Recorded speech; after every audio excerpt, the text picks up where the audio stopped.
Oh, great. Well, thank you, William, for asking me. It's been a pleasure being a part of that process and getting to know the women in an intimate way. So I appreciate that. So I was born into alcoholism. I was raised in an alcoholic home. My dad was the drinker and the rager, and my mom was the fixer and manipulator.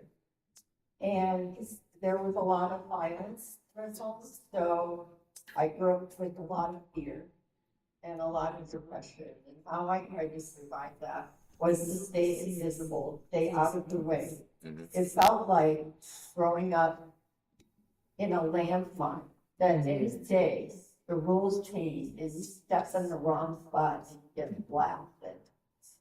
And I would hide a lot. I did the closet a lot, and I sit under the bed, and I sit in the garage. And I was very depressed. And how I survived it, which I didn't know until much later in recovery, is I was very, very obsessed with fantasy. I escaped through fantasy, and I was obsessed with the Prince Charming narrative of fairy tales, and that I would be rescued someday, or that's the dream. I would be rescued by Prince Charming and live happily ever after and get out of this home. That was so scary. One of my early memories is that my mom, I remember my mom was a very good sleuth. And this is before internet and technology. But we would get in the car every night and she would go, we'd be looking for her dad in the bar. And it was always a cat and mouse because she could find him and then he'd switch to another bar. And she'd find him. And we're going up and down this parking lot at Kmart. See his car, because the bar's across the street. And so it was always this thing to get him to come home for dinner. And then we wouldn't eat dinner until 9 o'clock or something. And it really didn't occur to me till years of recovery, why don't we have dinner without him? Like what? You know, but that's just not the way we do. Anyways, I grew up in a small town in Minnesota. We were the first Asian family in this town, and I knew what was going on in my home. I also heard about dysfunctional things happening in my extended family. And I saw the neighbors looking perfect on the outside. My friends had normal, lovely lives. And I thought that the condition of alcoholism was a Chinese thing. And I thought that there was, you know, we're bad in some way, or I'm bad in some way, and I was suffering. So, so that was hard to deal with. And so what I remember in second grade, I had my first ship. He was a boy named Tommy. He had blonde curly hair and blue eyes, and he was intoxicated. I was hypnotized. I would just stare at him or be near him. It just was so obsessed with him. And you know, that's not normal. I would think it's, you know, be in second grade and be really obsessed like that. And it's so powerful that I still remember it to this day. Like, I remember what he looks like. I know his name. I remember feeling that intoxication. And then I could be boy crazy. And it's progressed, and my dad was a little worried about it and threatened to send me to an all-girls private school to curb the boy craziness. And what I didn't know is that it progressed. Again, remember, I am looking for that Prince Charming narrative. So, fast forward to second grade. I'm obsessed with the younger boy. He starts hanging around with a girl. I did not like that. So this month I have to do something about this. And so I came up with a plan that I would start a rumor around school that he was going to beat me up. And here's my thinking. He's going to see her as the bully and defend me. The family goes distressed and will live happily ever after. Well, the girl got wind of the rumor, and she approached me and said, I heard there's a rumor going around that I want to beat you up, and that's not true. It wasn't me. I was really mad at her. This is not the way the plan was supposed to go. But what's sad? That I missed out on having a friend. To execute this same that I'm already thinking about, already that manipulative in my addiction. So things keep going on from high school and then college, and I just started drinking, getting drunk, partying, and I did that a lot. The thing is that I didn't like losing control, and I didn't really like the taste of alcohol. That's not my drug. My drug is medicine. Just before that, my sister, who was a teenager, was acting out a lot, and then she took her life by suicide. And I really wasn't surprised. I'm like, well, who wouldn't do it in our home, growing up in one home? Actually, I was jealous of her because she got to escape, and I didn't, and I'm still left here.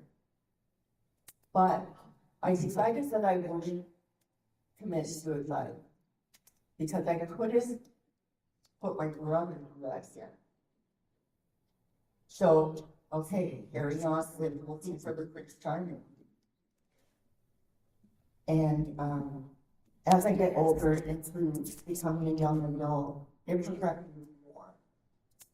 Now I'm putting myself in dangerous situations, more destructive situations. I'm cheating in my relationships because, you know, I have a boyfriend, but if another one shows interest, that's more tense. And then I'm becoming the other woman in relationships with men. And, you know, it takes so much work to have that addiction. I mean, I gotta look nice, put on makeup, brush nice, find out where the guy is, maybe he accidentally runs into him, and then try to lure him and get him to become attracted to you. And this is all without technology. This is old school, following and stalking. Talking to, mutual friends. Where does he work? What's she? And it's so much work. And then what if there's another girl? How do I lure him away from her? How do I get rid of her? Where do I hide the boxes? And it is so much work. Because that doesn't even guarantee that you're going to get what I want. And I joke that'd be easier if I was an alcoholic. I could go to the store, pay the money, get a bottle, drink it, and just take it back. So, in one of these crazy dating relationships, the breakup was pretty hard, and that's how I saw my way to Al-Anon person. I learned about Al-Anon because I was in therapy. And when I ran out of money for therapy, because, you know, it was way beyond my means to keep going, I decided to go to Al-Anon. And I did not care about your stats. I don't care about your literature. I don't care about sponsorship or service. I just want to go and vent. I just want to complain. I got a captive audience that can't cross talk to me. So I was gonna take advantage of it. Well, that's not sustainable. You know, I'm not getting much out of Al-Anon. 2 years in, I found the next charm, the higher power. I'm making men my higher power because they're going to rescue me from the life that I had. So a new guy comes into the picture, and it is bliss for the first 6 months. I don't need Al-Anon anymore. I'm happy now. I got the new Prince Charming, and we're gonna be happy. We're gonna be happy.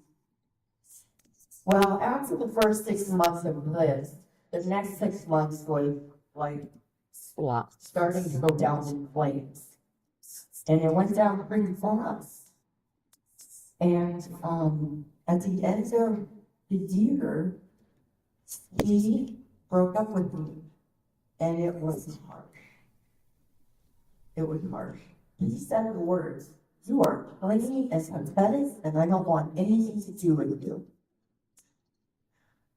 Now, he was living with me for free, which was probably a dumb move on his part to sit.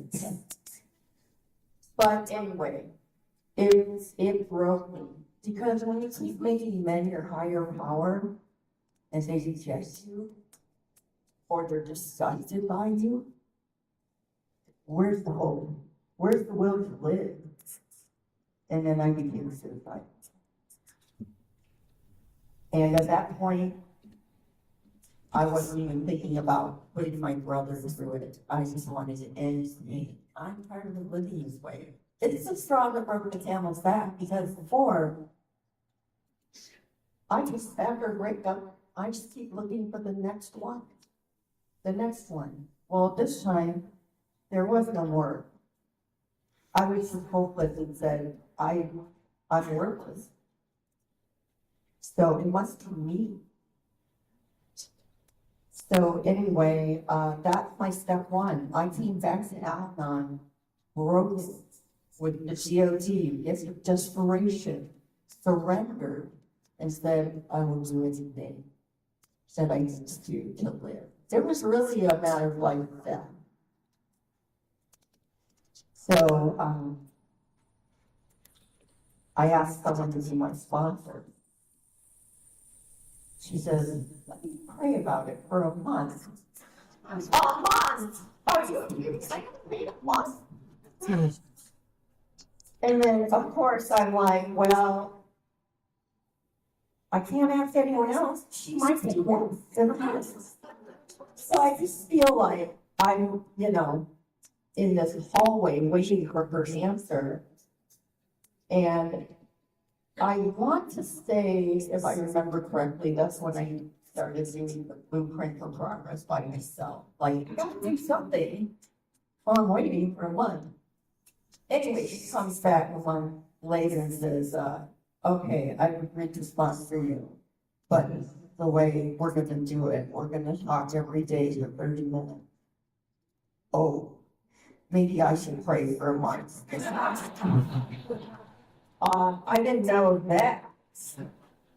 I don't want to talk to anyone every day, because if I talk to someone every day, they're gonna get to know me, and they're going to reject me and abandon me. But then again, I didn't know this thing. It was like, well, bring it out for a moment. I can't say no. And I did agree. And it was actually what I needed. I needed to talk to someone every day. And she didn't reject me, which I'm so grateful for. So we get to step 2.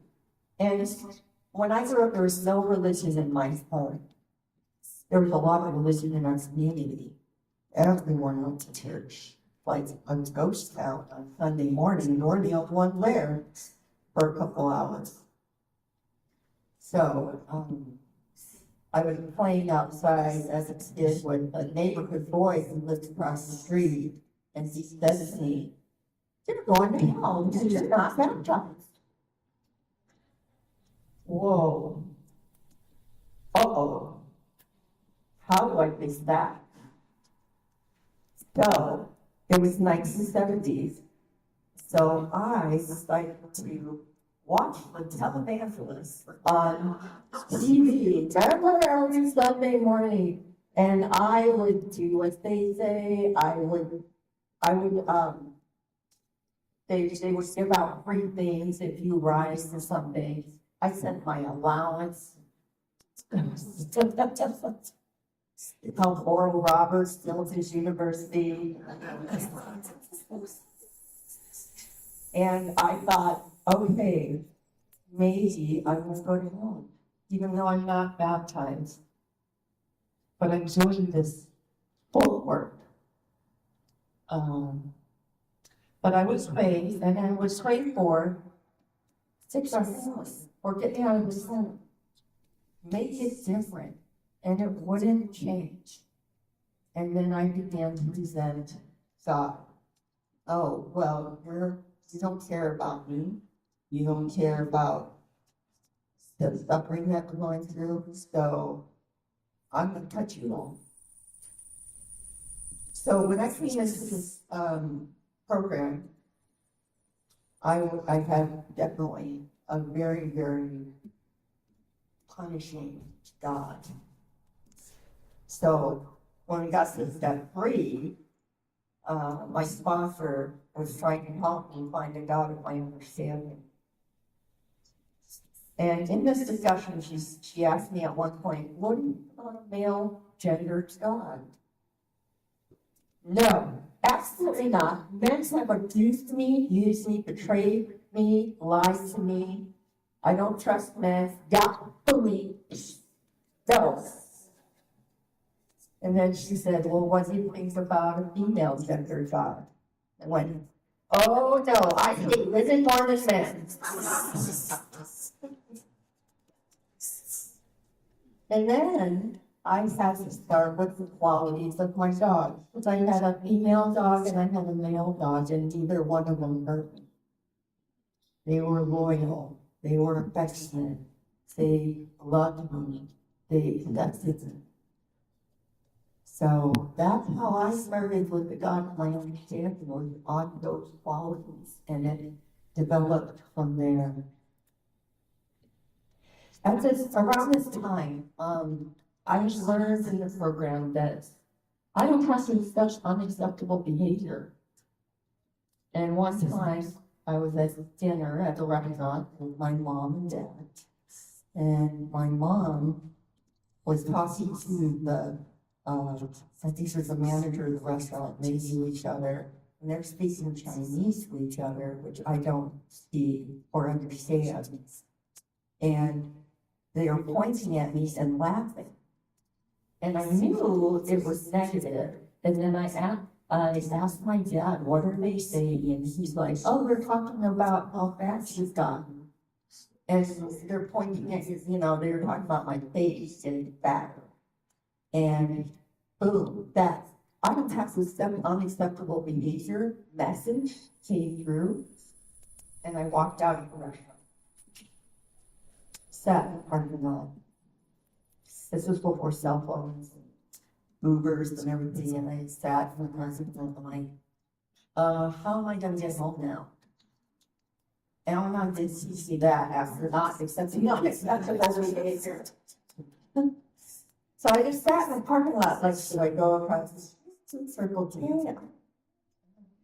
So at one point, after some time had passed, my dad came out. And I said, Lucy's are legal. And he said, yes. We did. Out comes that manager, knocking on the window. I'm thinking, oh, she's gonna apologize to us. No. No, you know, she's like, food on the table. Food's on the table. Come on in and eat. And I realized later that that message of food's on the table, sit down and eat, was code for forget what happened, we don't talk about it. Very good. And then because I was new to Al-Anon, I think that I was like a baby rattlesnake with boundaries. Because you know how they give all their venom at once and they can't control it. I was like, that's it, you're cut off. And I was estranged from my mom and dad for 7 years after that. And my mom was asking other people in the family, like, what's the big deal? Why are you so upset? You know, and I said, 40 years of insults just took its toll. I just couldn't take it anymore. So anyway, within that 7 years, as I'm working on my program more, did reconcile after that point, and I was a different person. So I could come back with more acceptance, with detachment. And so our relationship is good now. I would say we're close, but it's very polite and cordial, and it's that open. It's not for everyone, but that was my experience. So, okay, step 4. My sponsor was very prim and proper, so I was kind of ashamed to tell her my secrets, like what I did to get male attention, the demoralizing things that I did. And I was afraid she would reject me. And I told her what I did, and her response was, you were desperate for love. Of course you acted that way. How else would you have acted? And that relieved the long shame. That was a seed of self-forgiveness that was planted that day. I couldn't believe that she didn't reject me. Because I had already rejected myself. And that relationship is probably, well, it is the first healthy, intimate relationship I had ever experienced in my life. Because I was able to tell her all the dark secrets that no one else knows. And she did not reject me. In fact, she supported me in my recovery. In my 4th step, I really learned that I was big on the victim mentality. That was what I exploited a lot. I used it to manipulate people who are restless. I knew who to go to, who are going to fight my fight towards me. I'll go to the ones who are people pleasers because they're not going to say no. If I manipulate enough, if I really make the story really, horrific, they will help me. They will give things. They will feel sorry for me. I get no attention. And that was kind of surprising because everyone was doing this to me. God was out to get me, the world was out to get me. No one loved me. So that was really new awareness of that. Just as a side note, I am so full of gratitude. I see and humility that all of my bad behavior happened before the internet. Hey, I get it. My heart breaks for people because that shame is documented forever, worldwide and accessible, and it affects your future with job, relationships.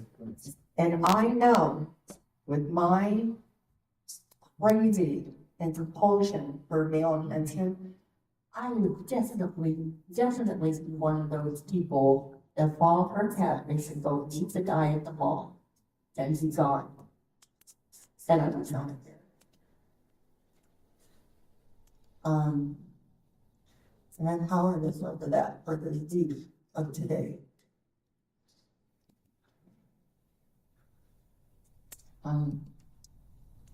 Another thing is I had said earlier that I had tried to do the blueprint for progress myself. Well, that turned out awful. I felt worse after doing it. And, you know, when I did it with the sponsor, gee, it makes sense. Do it with the sponsors. And also that there's 3 steps before it. So do. And I need a sponsor. I can't feel myself.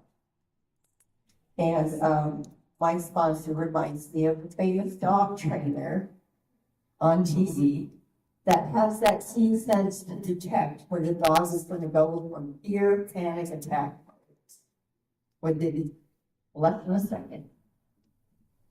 But the dog trainer does the notorious into the dog's neck, and it's meant to stop the brain for a second to then put something new and stop that fire. That's what my sponsor does for me. For example, I call my sponsor. I was complaining about stupid neighbors and what they did. Where's the daily reader? That is not going to help. I have to tell you what they did. Current to the index.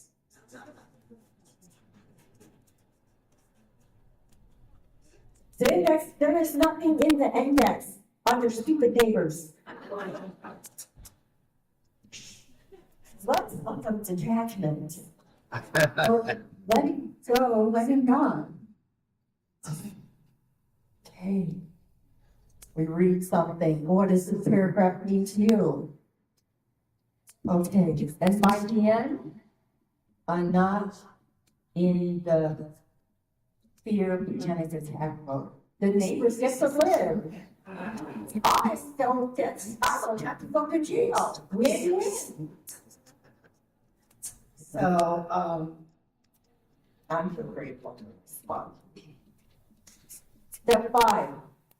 For me, it's the exact nature of wrongs that begs the questions, what are the core distorted beliefs that cause me? Okay, well, number 1. This is probably the one that causes me the most pain is if you, he, she, they, it behaves the way I want them to, then I'll be okay. That gets me trouble so much. I am not nice enough, good enough, smart enough, pretty enough, whatever enough.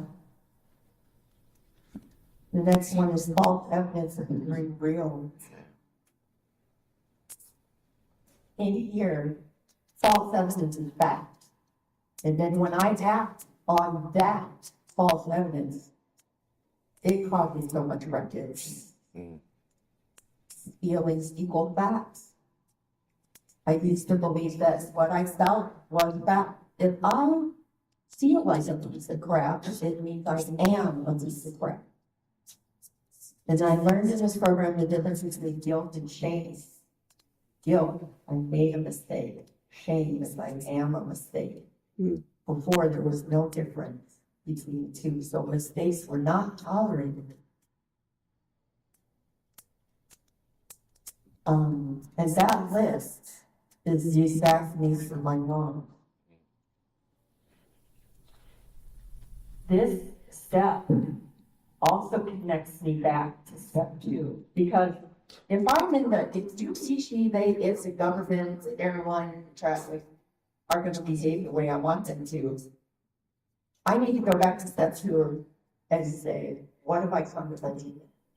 Oh yeah, it's God that restores me to sanity. Not whether Bob chews with his mouth open, that really wants me, or whatever is going on. If that is the case, that's the true sanity. If people are behaving the way I want them to, it just means my buttons aren't pushed. That's not real sanity. It's when I can feel sane and serene regardless of what is going on outside. Since, you know, I work a great program and you all behave the way I want you to. But that's it. Becoming inherently ready to me, that's the willingness. I kind of have an issue with this part of the ready for things like perfection or just the 100% ready. And I think that if I'm more ready than not, that's okay. If I'm more willing than not, that's okay. So, when I first came in, right after that breakup, and my sponsor was new to me, she had a suggestion that I pray for my ex, the one who called me pathetic and funny. And I went, no, there's no, I am not praying for him. Did he tell me what he said?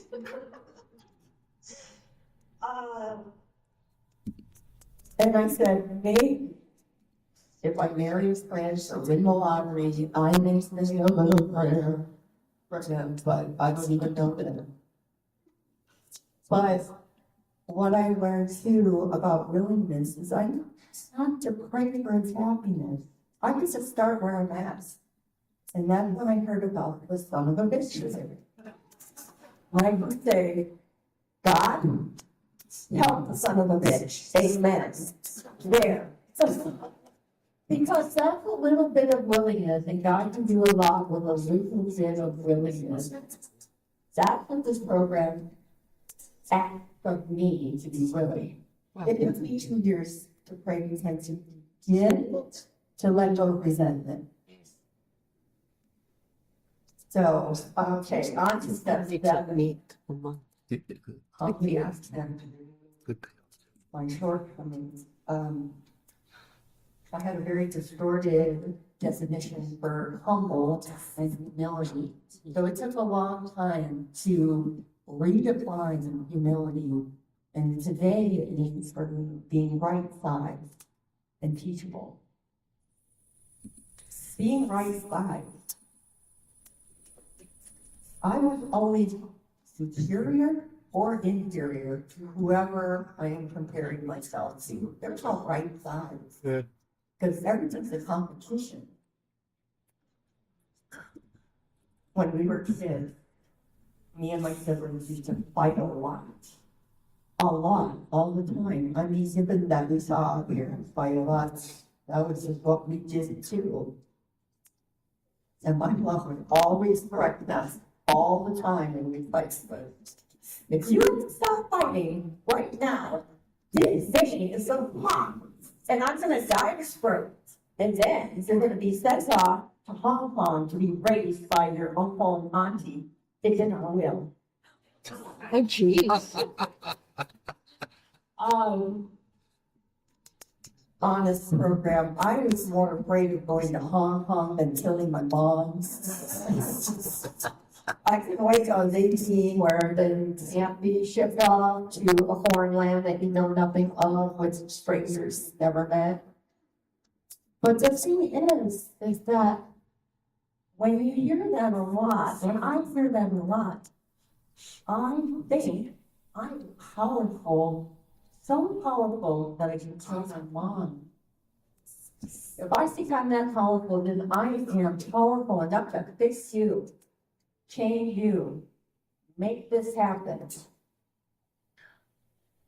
And that is something that I learned in the program on my sponsor. They, oh dear, You're not that powerful. Again. What? Yeah, you think about step 7. Part of fantasy thing is, oh, I simply ask God to remove my shortcomings. Don't take out the trash one. Ding. Turn. Turn. And that's not the way it happens. I have experienced a lot of times where I am in my step 7 or I am willing to have these shortcomings and things and I am pumping up to God. Guess what? Few animals, one person get in my face and help me painfully grow. It could be someone who really violates boundaries, and I get the opportunity to set my boundary, to advocate for myself, to stand in truth, and that's happened a lot. And it really hits me off, to be honest with you, but after some time has passed, I can get gratitude and I can say thank you for so-and-so for being my teacher and helping me work my programs. It's funny when I tell my spouse that, oh, someday you're going to be thanking that jerk for being your teacher. No response. Oh, too soon? Oh, you'll see. Okay. It's not what we want to hear at the time. So I'm grateful for the difficult people that help me work my program. Step 8. Now, I had a distorted image. Again, I was either superior or inferior. And a lot of times, feelings equal back, so I thought I was a piece of crap. So in my step 8, my sponsor had to, again, your list is too long for step 8. She knows what's on the list. No, this is not in its proper perspective. I was putting down people from preschool, kindergarten, because I think I'm such a piece of crap that just in my presence, and in a sense that's, well, first of all, it's so out of perspective. But it's also a form of arrogance, too, which was really a shock for Dad. So, and I also learned to put myself first on the step 8 list. I learned that when I hurt others, I hurt myself. That was a shock to hear because I wore my resentment like a badge of honor. I kept my resentment alive because I thought it was a form of protection. And if I spread the word, other people will learn, don't mess with her. She doesn't forget, and she doesn't forgive. That's what I thought. And again, it's that false evidence appearing real. I think resentment is good to keep my anger alive because it's protection. And then I heard resentment is taking poison and expecting the other person to die.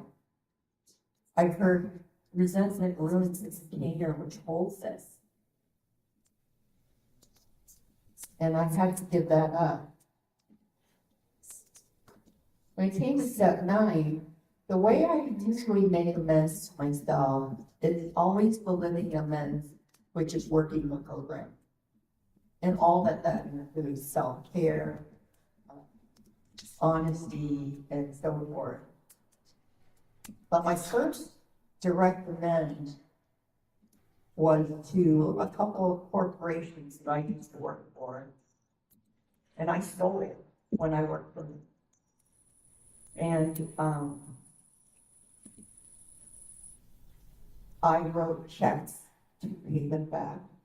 Now, for me, I was very fearful of financial insecurity. I didn't want to write these checks. But I want to work the program. So I did. I wrote the checks. And I wrote a letter along with why I'm taking them back. So I told them.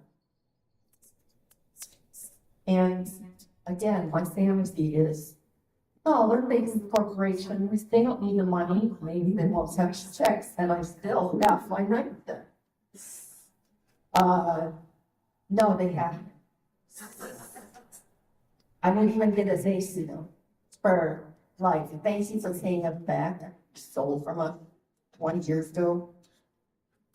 And then I had to learn about letting go of the outcome when I make amends. And so I went on and made amends to explore my life and spoke on my past. And I got all sorts of responses. Like, I don't even remember that. Thank you, but have a nice life. No response at all. One was pretty inappropriate response, but I was able to let go of the outcome. Because I had learned that the amendments for time. So, and then it came to, what about the women whose maids or spouses or boyfriends that I was cheating with? How do I make amends to those women? Well, I was never caught. And as far as I know, they never do. So I can't make a direct amends since I would do. So my living amends is I don't need it that way. And my sponsor said to me, the way you love your women friends and the way you treat women today, that is your living amends. So, I felt good about my night that I felt like I completed the list. The girl who heard that I was spreading the rumor about her, I did try to locate her on the internet, and I couldn't find her. She was only at our junior high for 1 year, so not a lot of long history there. Anyway, I was thinking my nice stuff is pretty well done. I feel like my side of the street is clean. All fun. A couple of years ago, my cousin's friends are over at our house. They're talking about sports training cards and how much are they worth now. And I remembered I have 2 large boxes of football cards that I've been carrying with me for 30 years because back in my 20s, my ex asked me to hold on to them after we broke up because he was moving around too much. And then I said, sure. This was my plan. We lost touch. And I thought, oh, great. Hey, I got these football cards. Text us when I'm old. Send me the money. And I experienced that, and they just went from, when I would play with them, but I forgot about them until my husband's friend forgot about this, and I thought, I'm in recovery. I should do the right things and try to return them. And because of the internet, I was able to locate that ex, found the phone number and his address in Virginia, and texted him and said, do you remember me? He says, yeah. And I said, would you be willing to talk? Oh, wait, sorry. Before this, I was really struggling with whether I should reach out, because who wants to do that after 30 years? But anyway, I talked about it in meetings. I actually talked to my husband about it, and that's what he thought. And he said, I support whatever decision you choose to do, but I will tell you that in the next call, I've got for 30 years, My first thought is that I have a 30-year-old child. That was And I said, okay, fair enough. And that's when I decided to reach out. I texted, I said, do you remember me? He said, yes. Can we talk? Yes. We're talking on the phone and, you know, kind of caught up. And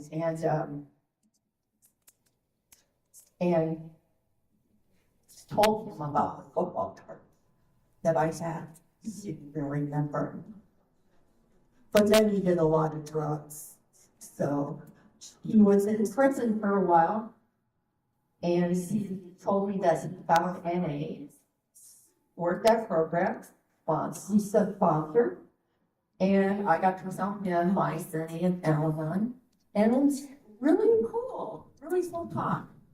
And so I said I would send you a picture of her. This was a lot.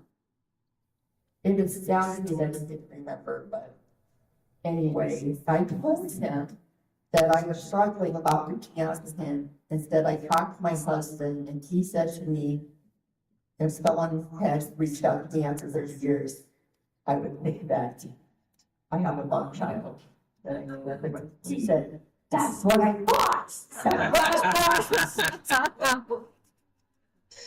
I said, oh, thank God, no love child, just the football card. That's it. Okay, now, on to step 10. Trying to step 3, my side. That's what step 10 is. A cautionary tale that I tell them in regards to step 10. When my husband, when we were dating early on, I was really wallet and found the phone number with a girl's name. And what did I do? Immediately, serious panic attack. No one to go at that time. So just let's call the number. I went to the landline, my zeros. I called the number. I just found this number in my boyfriend's wallet as who is Sudie? Sudie is my 9-year-old daughter. Who is this? Pleasant. I panicked. Oh my God. Oh my God. Oh my God. I called my husband. What I did, I got his number as well.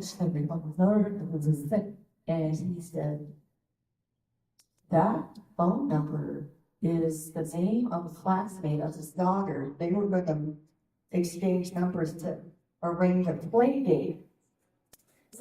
And he goes, don't you do another thing. I will clean up your mess, and you better hope that my daughter doesn't lose a friend out of it.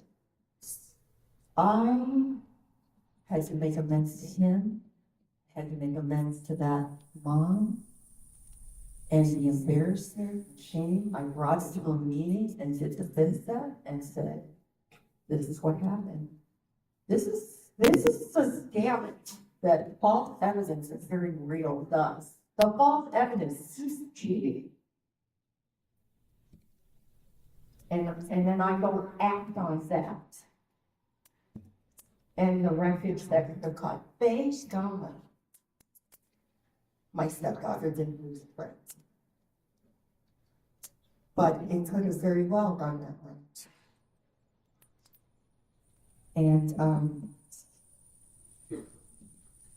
that's how my reactions can even when I work with young people, and there's a little first grader who came into my office and was wearing dirty clothes, and I like to always joke with him, and I was joking with him and said, "What do you go sleep?" And I kind of laughed about this, and I was telling my husband and his friend the story about the kid, and my husband read that maybe he was 4. I was that kid. Teen school in 30 quarter. And oh my gosh, I knew right away, I'm gonna make a risk to that kid. And the next day, found her in the cafeteria, asked if I could talk to him, and she said, I'm sorry, but I did that. But the thing is that this is the test happened at work. I want to keep my side of the street clean. It's almost like if there's a piece of trash on the street, it's like burning a hole in my pocket. I got to clean that up. I got to promptly clean it up. Step 11. I talked about coming in with a punishing God. I learned that I also had other multiple personalities of a God. There was the terrorist God. There was the Santa Claus God. So I make a list of things I want. I see a good girl, just give them to me. There's the loophole God, which is very exciting. If I pray for something like a bag of money, oh yeah, you'll get it, but you'll be in a horrible accident and lose all your money. But you got to pass the money, like yeah. I had heard someone talk about the Monty Hall God, like, let's make a deal. I'll give you what's in my pocket, or what's because, or whatever's in my curtain number 2. I see curtain number 2. It's just a fail day. Wah, wah. You lose again. And so, step 11 is very connected to step 3. If I have trust in God of my understanding, then I'm okay with having conscious contact and praying for the knowledge of His will and the power to carry that out. And that trust, I learned not to pray for an outcome. I believe my higher power wants to hear what I want. But I have to trust that God knows more than I do. There was a church marker sign that I saw years ago and asked, is God your steering wheel or your spare tire? Like the giant car, or you only take him out of the trunk when you're in crisis? Well, before program, I was my own steering wheel and my spare tire. And I don't want God to be a spare tire. I want to turn my life over. I want to have conscious contact. I want to have a relationship with a loving higher power that wants me to be happy choices. Okay, we're at step 12. Stay away. Okay, step 12. Spiritual awakening. Well, I am so sorry that I did not jump on the spiritual awakening for many years since I tried to with the televangelist. And then when I got into college, I did switch my major for a year to be psychology, because I thought, if I learn about psychology, I'll be able to fix myself and heal myself. And I approached school with the same habit of acquire knowledge, memorize that knowledge, regurgitate that knowledge, pass test. That grade means that I have mastered it. Again, false evidence appearing real. So, and again, that's why I went through the blueprint from when just by myself. Because again, I'm teaching acquire knowledge, memorize it, regurgitate it, and what I learned is the spiritual awakening is the lifting of the fog ever so slowly that you can't see clarity until time has passed and you look back with the eye and things can be in a proper perspective. By doing this, I learned that my childhood wasn't all bad. my parents were affected by a disease of alcohol. It wasn't their choice to act the way they did.